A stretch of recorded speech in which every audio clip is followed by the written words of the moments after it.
Today I'm recreating poses from the Bronze Age of Iron Man comic books using this mafex action figure. From the iconic covers and more, let's put this figure and its accessories to the test and let the challenge begin.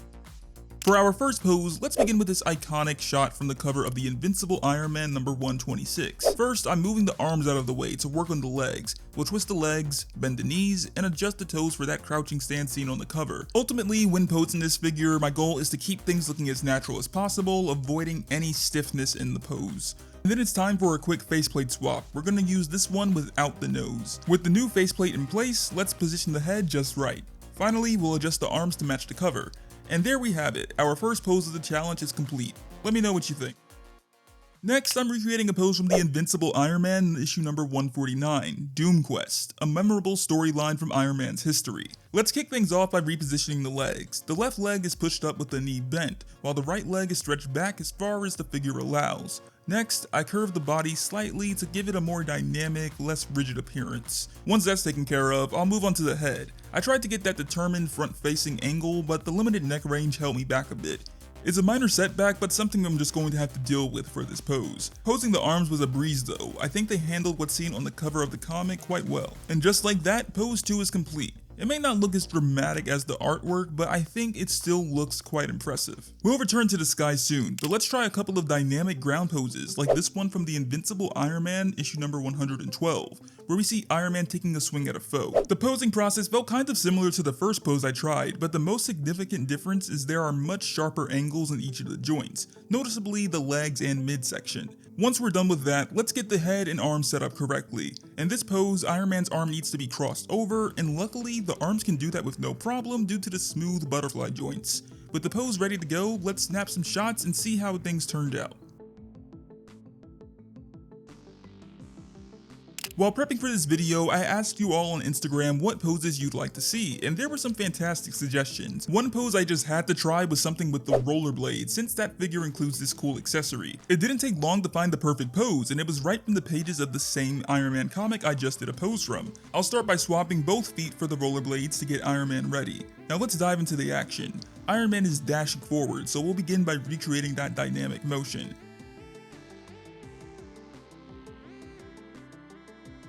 I also bend the right toe just like we see in the shot. And next, Iron Man's body must be hunched over with a slight twist. All that's left is to position the arms to match the artwork, and here's the final result. Our Iron Man is ready to roll. Another pose that was suggested was this shot from the Invincible Iron Man number 40, Nightwalk. We see our hero in the thick of battle, throwing a punch and firing a repulsor blast behind him. This figure does come with an opened up hand with a peg to attach the blast effect. I'll set this to the side for now, and let's get posing.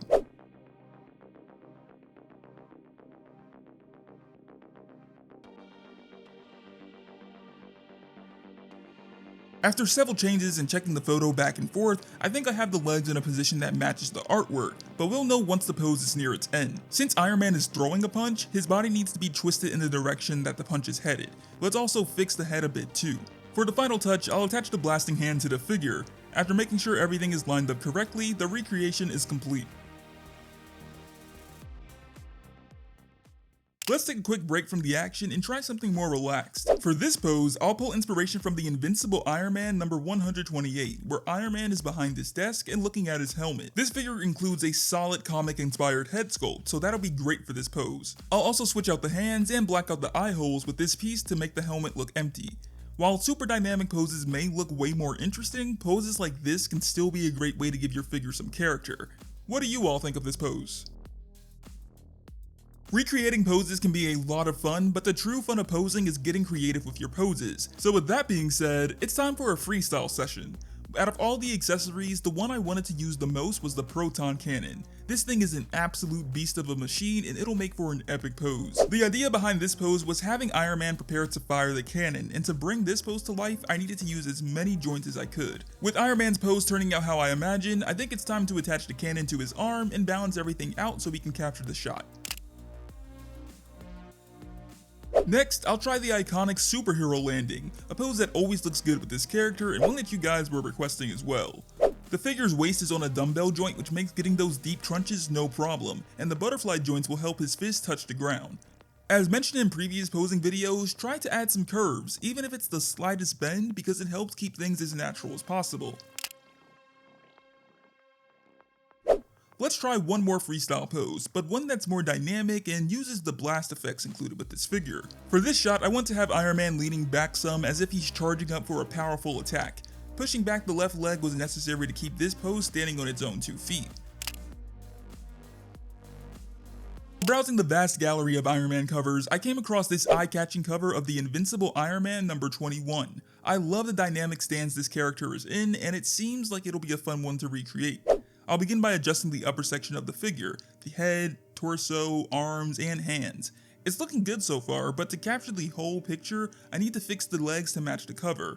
This involves a lot of back and forth between posing the upper and lower halves, but slowly the pose starts to come to life. After a few minor tweaks and adjustments, it's time to set up the figure for the shot. And there we have it, Iron Man just like in issue number 21. In my search for comic poses, I found a couple of pinup shots from artist Bob Layton, who's been doing all of the comic art that we've seen throughout this video so far. I'll give these two a shot and you all let me know what you think.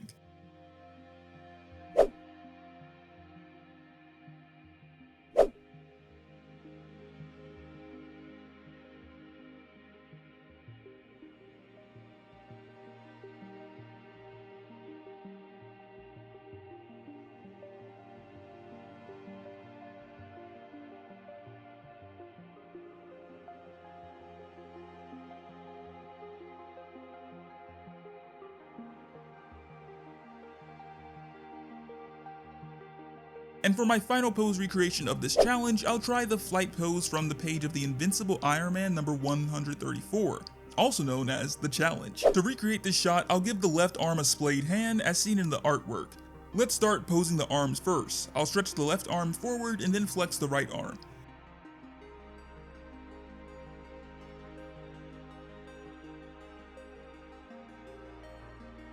With this being a flight pose, Iron Man needs to look forward in the direction he's headed, so let's tilt the head up. And then we have the legs, which are the easiest part of this pose. I just need to push them together and point the feet down. Alright then, our final pose of the challenge is complete. Well, that brings our posing journey with Iron Man to an end. A huge shout out to Nerd Urbanity for providing the figure for this video, and be sure to show his store some love if you need figures for your action figure collection. If you enjoyed this video, check out my previous one for posing Wolverine and explore the series playlist for more posing content. I'll catch you all soon, but until then, peace.